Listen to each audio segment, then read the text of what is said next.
Years ago, I, 27 female, embarked on a 5-hour train journey from Glasgow to London for a work conference. The day was sweltering hot, and I was lugging around a giant suitcase, making me feel like I was going through early menopause.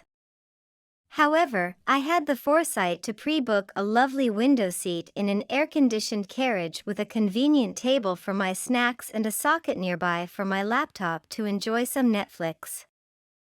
Everything seemed perfect.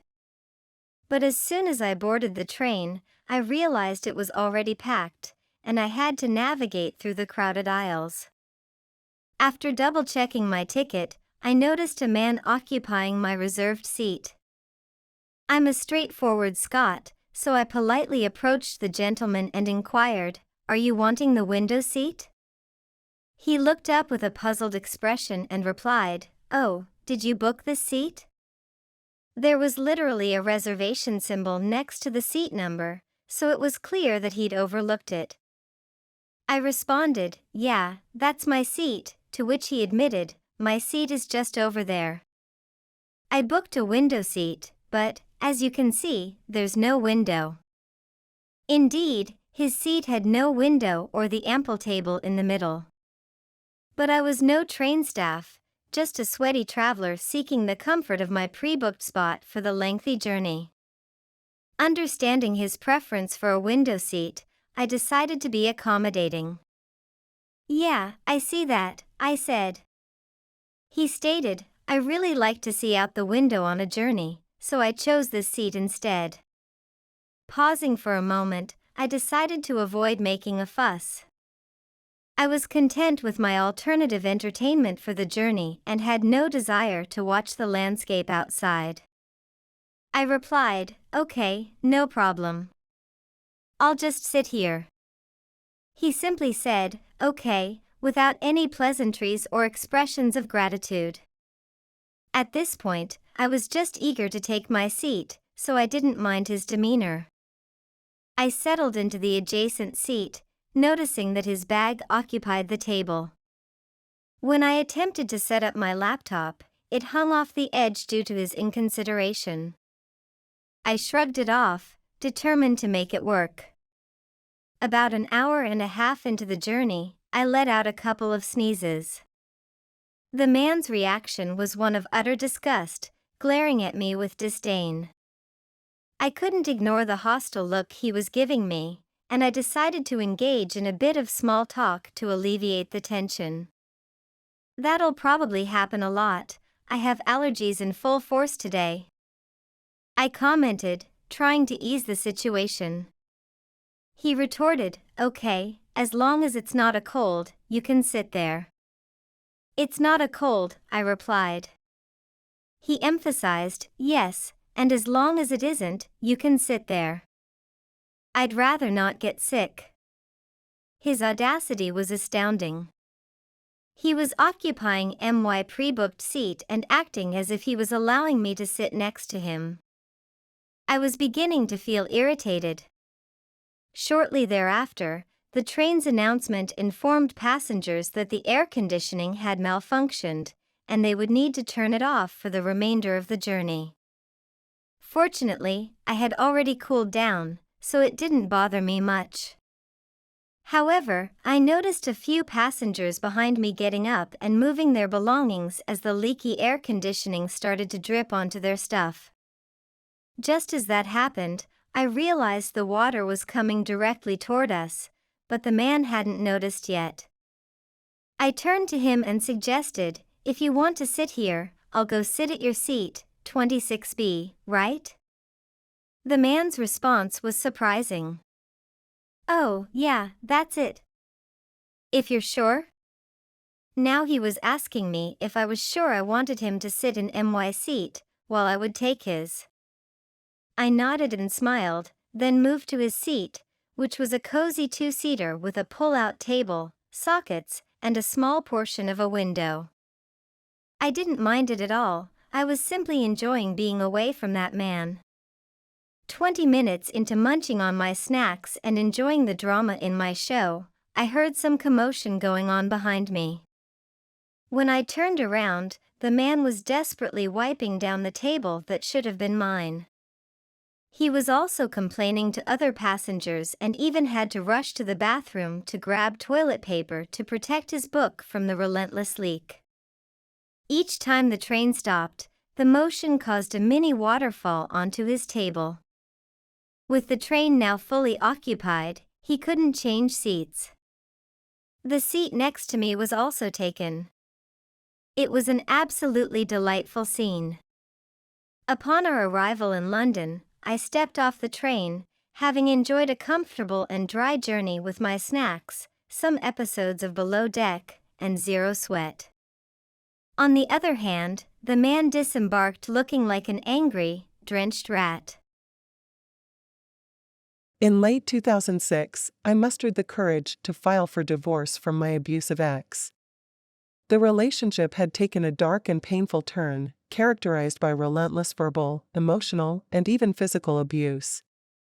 The tipping point came when he took my 2 sons on a vacation, and upon their return, my older son, who wasn't his biological child, bore a conspicuous bruise from a slap he'd received. Trapped by work commitments, I couldn't accompany them on the trip, and that moment was when I realized I couldn't endure this torment any longer.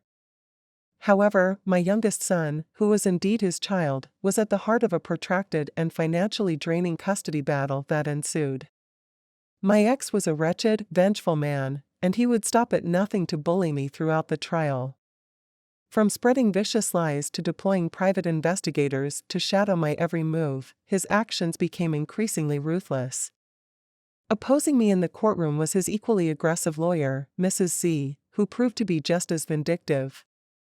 She had no qualms about manufacturing lies not just about me but also about my older son, resorting to manipulative tactics in a court of law.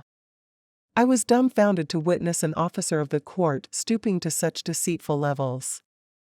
To illustrate, during the incident with the bruised cheek, she cunningly submitted photos to the judge that portrayed only the unbruised side of my son's face from the day after the slap, suggesting that the incident was merely a fabrication on my part.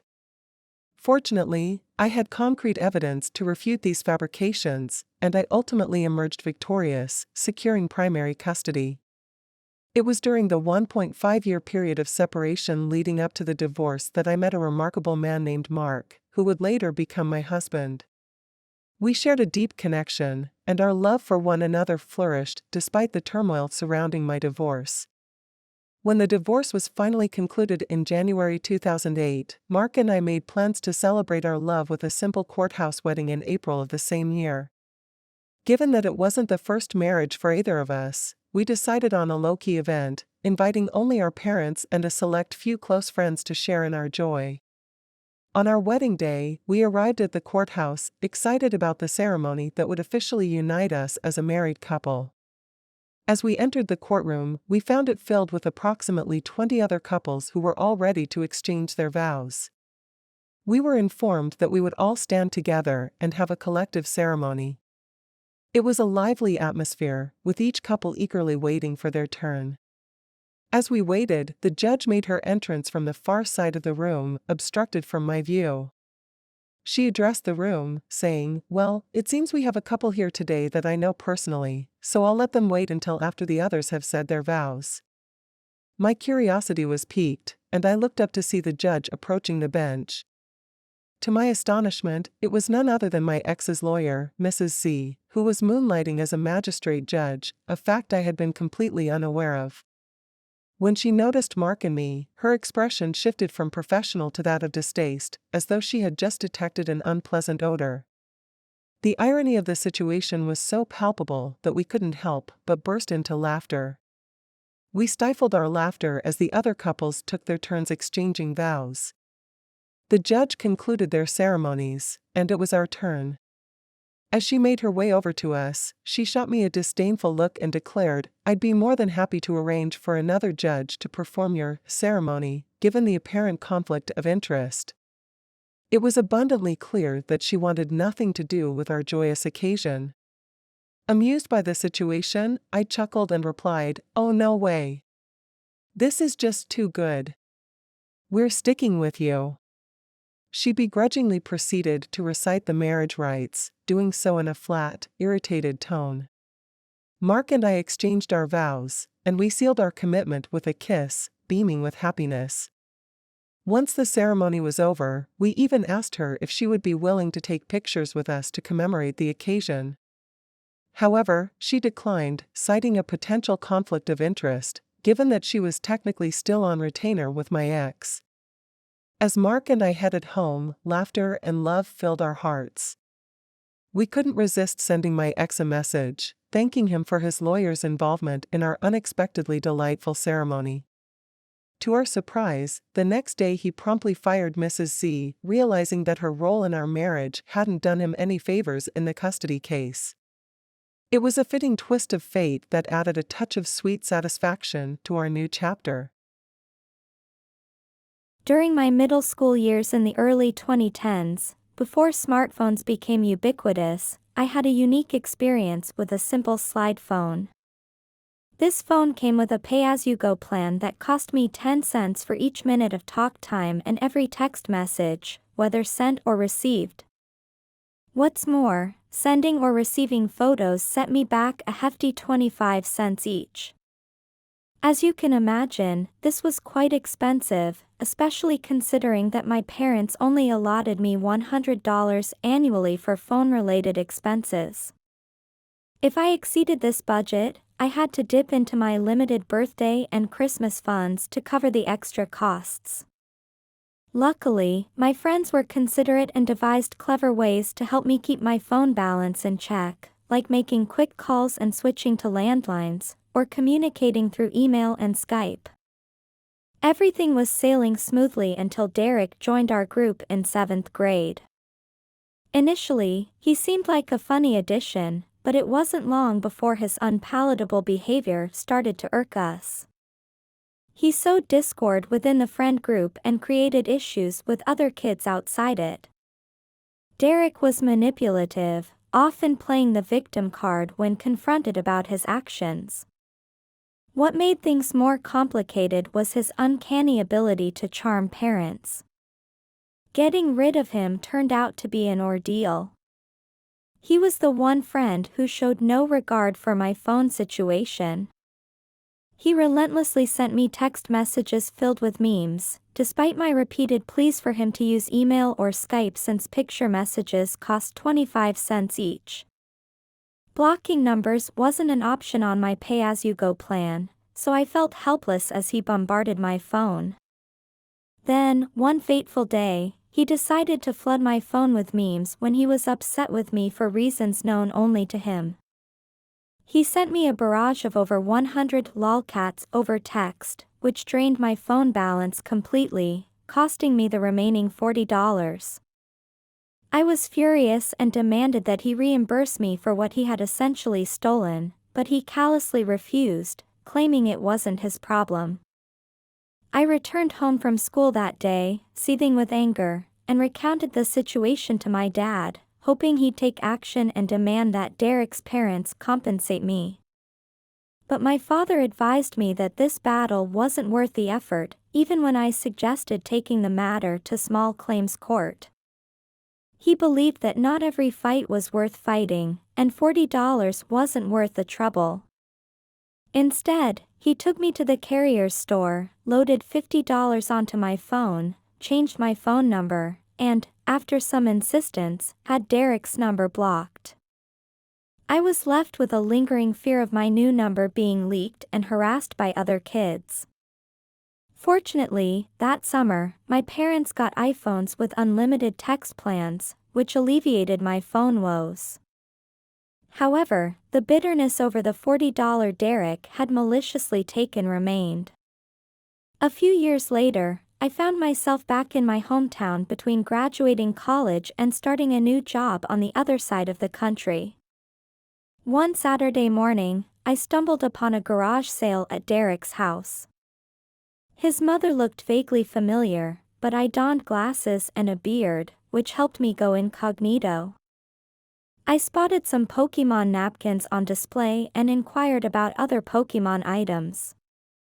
His mother mentioned having boxes of Pokemon-related stuff in the attic, and curiosity got the best of me.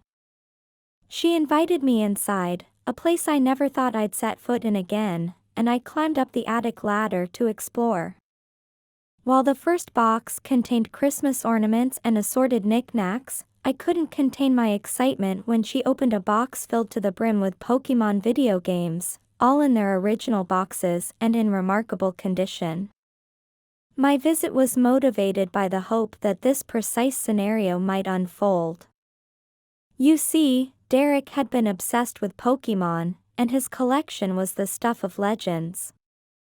He cherished every main series game in their original packaging, often referring to them as mint condition.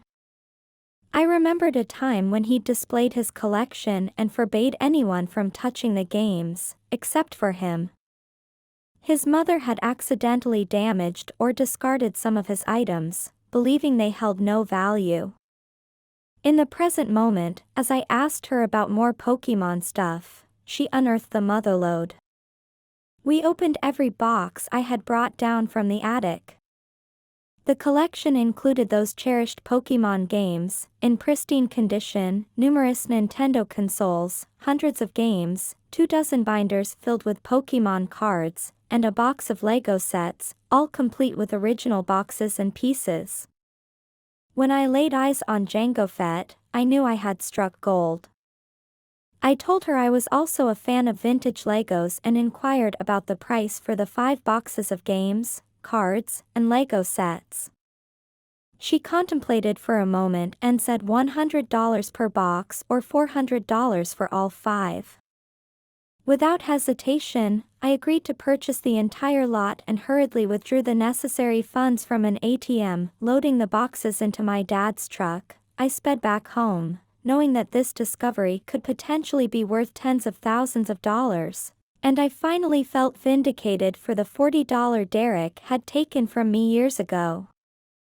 I entrusted the entire collection to my uncle, an eBay reseller with a knack for hobbies. He was eager to sell the items individually, and we painstakingly logged each item with its estimated value.